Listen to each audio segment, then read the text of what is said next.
illustrating, it's something that I think helped me find myself. I always loved to draw when I was younger, but I didn't really have a passion for it until my future sister-in-law, Odette, gave me a fashion illustration for my birthday. I loved it. I loved everything about it. It was so cute and dainty, and I wanted hundreds of them around my room, but at the time I couldn't afford it. So I was like, oh, let me just see if I can come up with my own. So I started illustrating then, and then I just started posting it on like social media. I started posting on Facebook, Instagram, Pinterest, and then I had a lot of family and friends reach out and say that they loved it. My mom always had a flair for fashion and home decor. Like I remember being little and people used to come over and they'd be like, oh my God, your house is so pretty. Can your mom decorate my house? A lot of my mom's decorating at home influenced me and helped me have a creative eye. As far as my dad, he's definitely influenced me. When he came here from another country at 19 years old and he had absolutely nothing. He wanted to start his own business when he was in his mid-20s. If he could do it, I looked up to him a lot, and if he could do it, then I could do it. I never went to school for business, but I felt like I was programmed to have a business mindset because of my dad. But at 26 years old, I didn't really love my job. I was just sitting behind a desk, and it wasn't exactly like what I wanted to do. I didn't even draw. Like I wasn't even drawing then. I didn't really know what I was doing with my life. I knew I graduated and with a degree. I knew I wanted to have my own business one day. I just didn't know what, and I felt like I didn't really have a direction. I remember being at my desk and I couldn't wait to go home to draw. Like I would stay up until 3 a.m., 4 a.m. and wake up the next morning at like 6, 7 to go to work. I wanted to do something that was my own, but I never in a million years thought it would be illustrating. I didn't think you can like build a career out of this. I didn't tell my family I was leaving my job until I left my job. My dad wasn't really happy.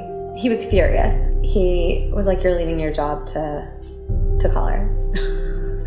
But my mom was so sweet and so supportive, and she was like, don't worry, it's fine. And she actually went to Michael's and bought me my first set of Prismacolor colored pencils. I think she knew that I was unhappy doing what I was doing, but for her to do that, I think she had a feeling.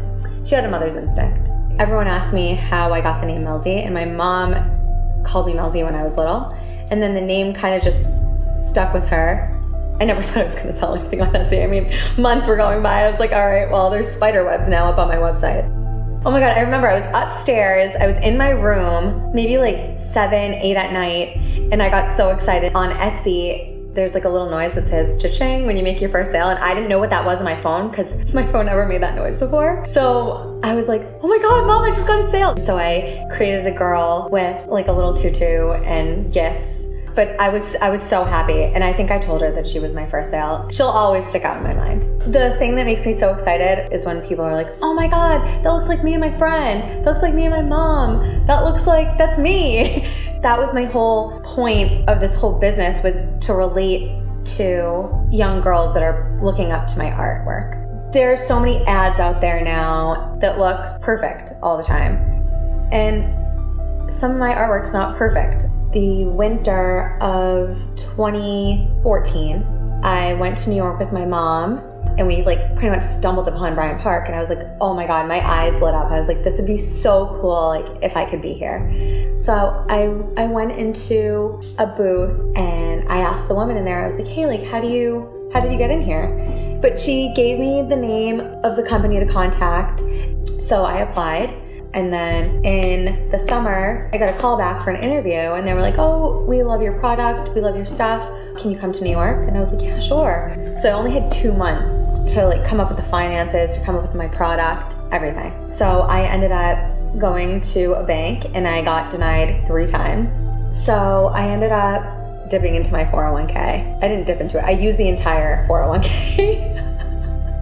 Elisar and Odette, they both lent me in money, and my brother lent me a chunk of it. I only had enough money for my booth. I didn't have any money for my products. So I opened up 2 credit cards and maxed both of them out. I didn't really have much to go on because I never lived in New York City before. I've never ever had my own business before in my life. I never took a business class. So like for me to do this, people thought I was absolutely insane. If I were to do this all over again, I would do the exact same thing. Things happen in the most unusual ways that just giving me a piece of paper for my birthday changed my life forever.